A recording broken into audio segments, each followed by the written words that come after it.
Hello and welcome to another edition of Rambling Reviews. This week we are taking a look at the Infinity Train episode, The Parasite Car. I believe that's what it's called. Yes, it is.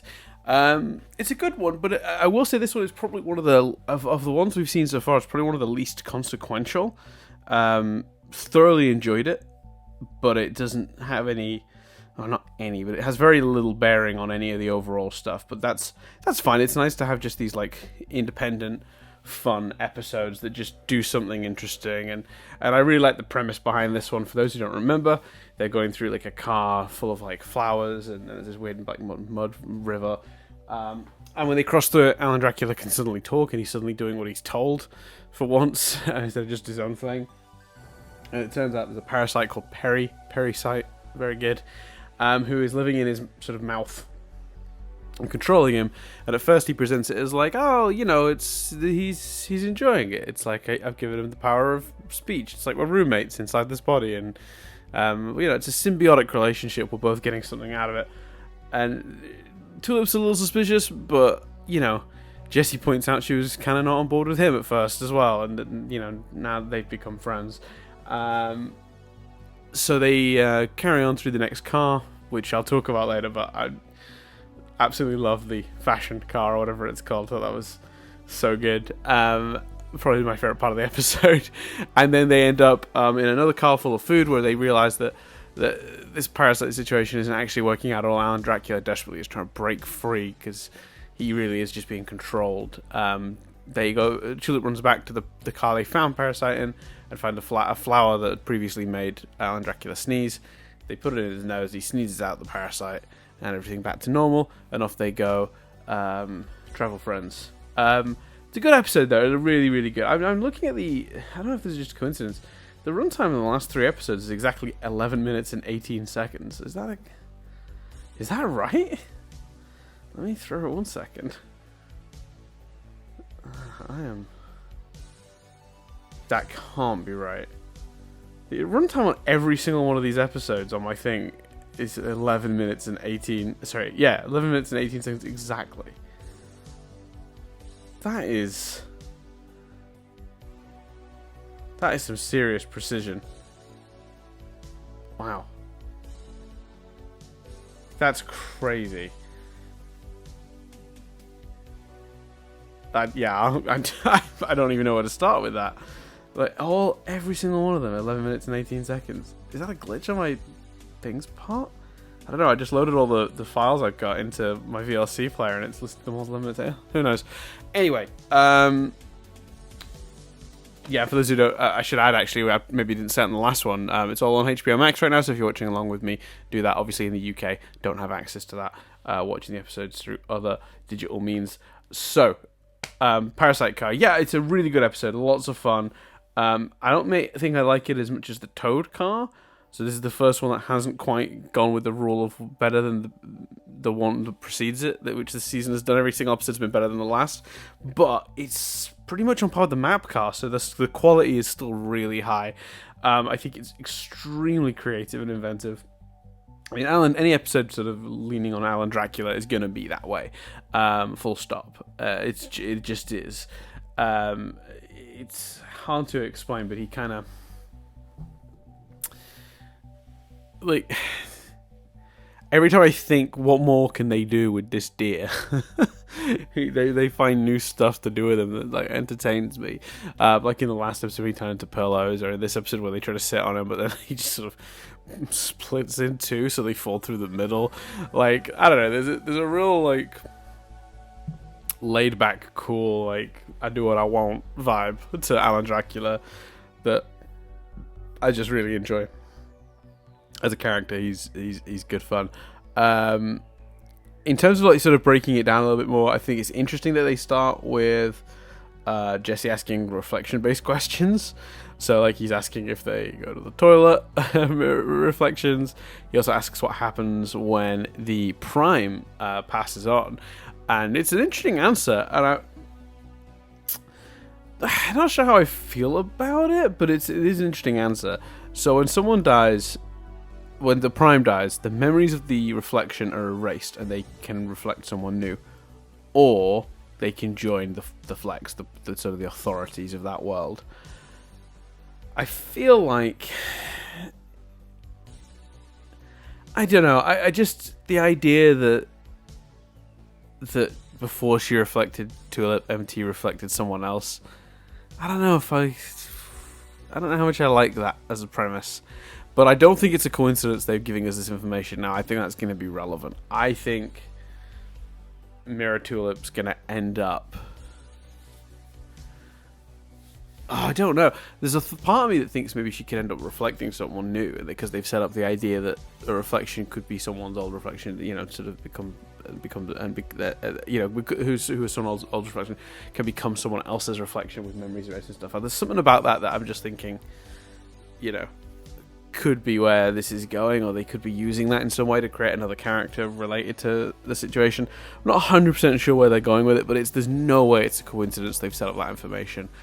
I guess the reason I don't particularly care for it is just the population keeps growing on Earth, so it doesn't, the numbers don't really work there. Because if when someone dies, you just they'd have to be constantly creating new ones to match the population, and then even more so for the ones who choose to join the Flex. But I do think it's going to give us some good backstory on our two police officers, because they obviously were at one point reflections of someone else. So yeah, it'll be interesting to see if we get any of their backstory, to see who they were maybe before they became. It might explain some of their behavior. I don't know, actually I'm not 100% sure. I can't really put my finger on what about that idea doesn't sit quite right with me, because everything I'm saying here just sounds pretty weak source as a criticism goes. But I don't know, there's something about the idea that just didn't quite fit, and I'm not 100% sure what that is, but something about it irked me. Not irked is a stronger word. It just didn't quite sit well with me, but I can't exactly explain to you why. Love them singing the Travel Friends song, particularly Tulip pointing out that because it has no rhythm it sounds kind of dumb. But I will say, as a small criticism, after the last week's episode, their friendship suddenly being that solid, I'm not sure they've quite... I think really what you need between those two is an episode where they are a tiny bit frosty with each other still, between last week's episode and this week's one, ideally. You got to move it along though, so it's fine. It's not a problem. It's just a little nitpicky thing. It's just that I can imagine that several adventures happen between the two, but it does, when you're watching them one after the other, it does feel kind of jarring. And I guess, what number episode is this? Is this 6? Where are we? 5. So this one leads into the next one. So yeah, okay. So there was a night between them when they had originally. So yeah, you can imagine some various adventures happened between the two. Interesting, this is the first episode that will have aired with one following it that didn't have a cliffhanger of the series. Because obviously Black Market Car led into Family Tree Car, Map Car led into Toad Car, Parasite Car not leading straight into Lucky Cat Car. So, yeah. Looking at that title, actually, I hope. I see. What I want is another is a cat episode. The word cat makes me think cat, but in reality, it's going to be them lucky cats, isn't it? Them things with the arms waving. It's going to be a car full of those. But I want the cat. I want Miss Mulgrew back. Anyway, so yeah, I like that they're friends again. I think that's important now that we established they've become friends. I just feel like maybe make that the premise of this episode, that they sort of, because there was never a moment. I think what it's missing is the moment they acknowledge, because it was all very much, as recently as the Map Car episode, which is only 2 ago, it was very much, you can take Jesse, I just want to hang out with the deer. I feel like we've gone from that to they had some emotional stuff come out, but nothing that really moved either of them forward last week in terms of their relationship with each other. They both personally moved forward, but they didn't change their actual interaction. But I don't know. Maybe I'm thinking about it all wrong. Maybe there was some of that. Maybe I'd have to look back at the Toad Car. How does the Toad Car want to even end? Let me bring it up. His number comes down to 14, and they hug, I guess. And then she smiles. Yeah, I guess maybe that is it. That's them sort of like acknowledging that now they're friends. I don't know. I feel like it would have been nice to have a more implicit moment of that rather than like suggested. Maybe that's where I'm feeling a bit thing by it. I wish it had been more overt. I thought it was pretty cool. Perry was a really creative idea. I like the idea that like a parasite gets into a person that controls him, but it gets into Alan Dracula. It's got all these powers, so obviously it would definitely not want to leave. That's a pretty cool situation to be in. The voice, it was voiced by I noticed Bill Corbett, who's from Mystery Science Theater. He's Crow T Robot, which is pretty neat. I like that guy. He's got a really good voice. It's good comic sensibilities. So yeah, I think that was good casting. The premise is again simple but perfect. Like, you know, how do you do an episode that focuses on Alan Dracula when he can't talk? Well, you put a parasite in him that makes him talk, and you have his character come out by doing the contrast, you know, of what his like. It's a really clever way to emphasize how what a person's character is when you contrast it to someone else's without having to say any words. Every behavior that Alan Dracula does in this episode when he's in control, when he's being controlled by Perry, feels distinct from how Alan Dracula behaves, and it really actually does a really good job to solidify. No, this is who Alan Dracula is, because he does behave differently. Like there's a difference in attitude and approach, and it highlights that very, very clearly when you do an episode like this. So it's actually kind of genius. You know, how do we explore Alan Dracula as a character? Well, we let someone else control the body, and you can see how different he is to how he normally behaves. And to the audience, it's pretty much immediately apparent that it's not right. But I'm okay to go on the journey with the characters where they sort of like, maybe, and then they go along with it for a bit, and then go, oh, not cool. I think that's fine. I don't see any reason for me to need. I don't need to like the characters to figure it out before I do. I think it's pretty clear immediately that Perry is a bad idea, but I don't question the characters for going along with it. I think that's fine. I think, yeah. So, yeah, I mean, and it's not like they don't have to question it a little. And I guess Jesse's, logic is, hey, you didn't trust me at first, and now look what we are, which I think is like a really nice. I think it's a really nice sort of way to counter that. It doesn't quite solve the problem. Not that it's a problem, but like it doesn't quite solve that conundrum of they should be more suspicious sooner, but it works well enough. It sort of covers it. I love a lot of the jokes in this. I love the baby hands joke. That was really good. I love that Alan Dracula really loves you guys almost as much as grass, and then they're like, yeah, that checks out. That's pretty good. I love the very subtle joke that he keeps getting names wrong. Amblin Dunkula, Giles MD. Like, he calls everyone all sorts of weird names,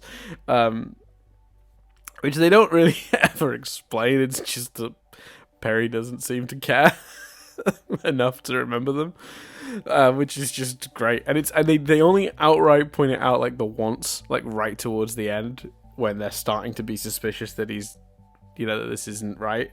So yeah, I thought that was pretty cool. We should talk about the RuPaul cast. So it's one of my favorite things in the whole season of the show so far. For those who don't remember, they go into like I guess it's dubbed like the fashion car or something like that. But I mean, it's the RuPaul car. Let's be honest. It's a drag race style runway. It's called, the character is called Sashay. Obviously, one of RuPaul's catchphrases, "Sashay away" when you leave the show.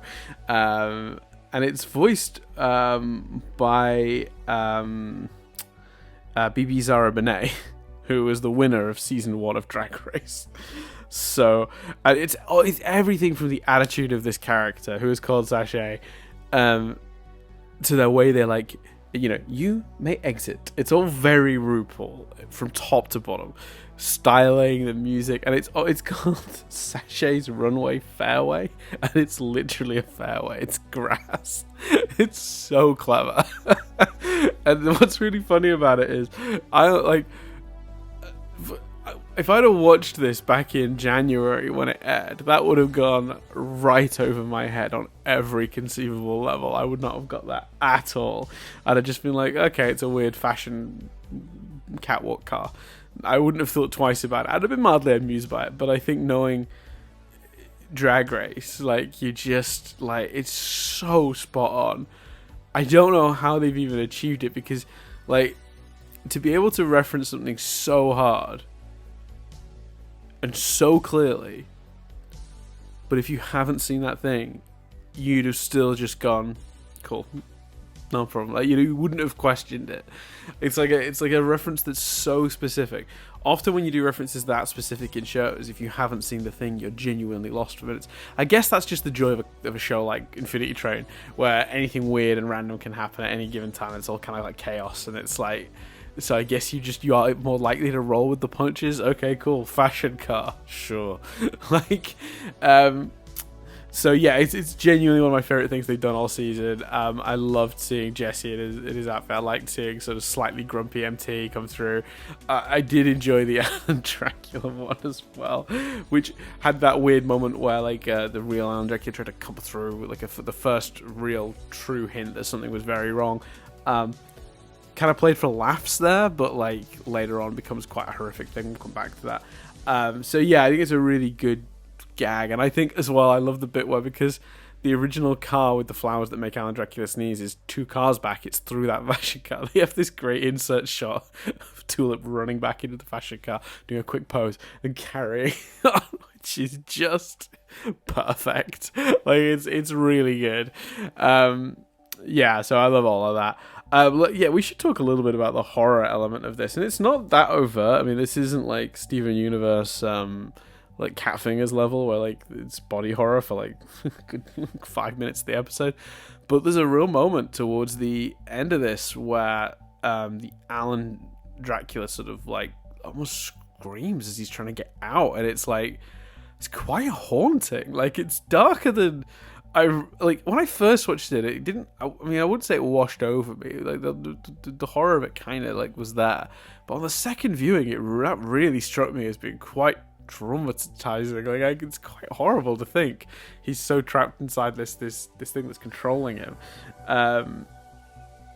Yeah, so I think it's really well done. I like the visual as well, is really cool. It's like another Alan Dracula, like, kind of bursting out of the because he obviously, any other character, that's what's so genius about this as well. It's that combination of character and powers, isn't it? Because how creative is that? You've got a character whose body defies physics.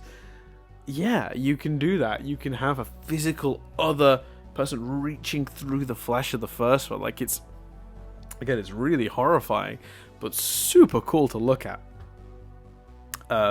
Like, really well done. Like, I credit where credit's due to the creative team, the art department, like, who are, like, the designers here that figured that out. Like, at some point somebody hit on this idea and was just like, yeah, it's genius. So yeah, I think that's really good. I think the solution itself is a pretty simple but functional one. It's like, okay, we set up in the beginning, there's a flower that makes him sneeze. In the end, the sneeze gets him out. Like, it's very much set up, payoff. It's straightforward, maybe a little simple, but it serves a purpose, and it helps move the story along, because realistically 10 minutes, like, you need a quick solution to this, because you're spending most of the episode. The most interesting part of the episode is seeing the situation devolve and the characters come around to it. That's the more interesting element of it. The actual solution doesn't need to be too elaborate, and that's perfect as far as I'm concerned. I will say that it was a little unclear what caused Jesse's number to go down in that episode. Was he being rewarded for risking himself to save Alan Dracula, being selfless for someone else rather than for his own popularity? Maybe. Yeah. I've said this in the past, but it's always been a bit nebulous, the number, and when it shifts and when it doesn't in this show. So I'm never going to... Well, I may have already done so in the past, but it's not really fair to criticize this show for the exact nature of the number going up and down, because it's always been a bit unclear. You know, whether intentionally or not, it's never been spelled out. Sometimes it's really obvious why it's gone up or down. Sometimes not so much. This is one of those times. It goes down to like 11. It's really low now. Was it 14, 11? Like, I can't even remember now. That's bad. Parasite. See, I usually note down what number it goes to so I don't have to embarrass myself on this podcast by saying the wrong thing. But 11. It's down to 11 now. Really cool. We are barreling towards Jesse getting out of here, I think. Episode 5, he's on 11. Again, I suspect we're going to see... You know what? I reckon we could see Jesse with his portal by episode 7. Easily. At the rate they're going. Yeah. So I'm very interested to see how that goes. Waiting to see if we ever get the... I'm also keeping an eye out from the reference that most caught my interest, I guess, when we were doing the shorts, was when they were in the like wedding cake type car, and you could see what looked like, I guess now would have been Jesse, Tulip, and the two Mirror Police, Steve, and I forgot the other guy's name, Ben Mendelsohn and Bradley Whitford, you know, sort of coming through. So I'm waiting for that. I think that's going to be something potentially quite fun we can explore. I'm more waiting for that in the idea, because I think because 1-1 very much noticed them in that scene, so I'm excited about that, because I feel like that's going to be the moment. So rather than the vagary of, oh, that'll be something fun to explore, to be specific, the 1-1 element of it intrigues me, because they're down on the ground, 1-1 throws the cake, they're down there.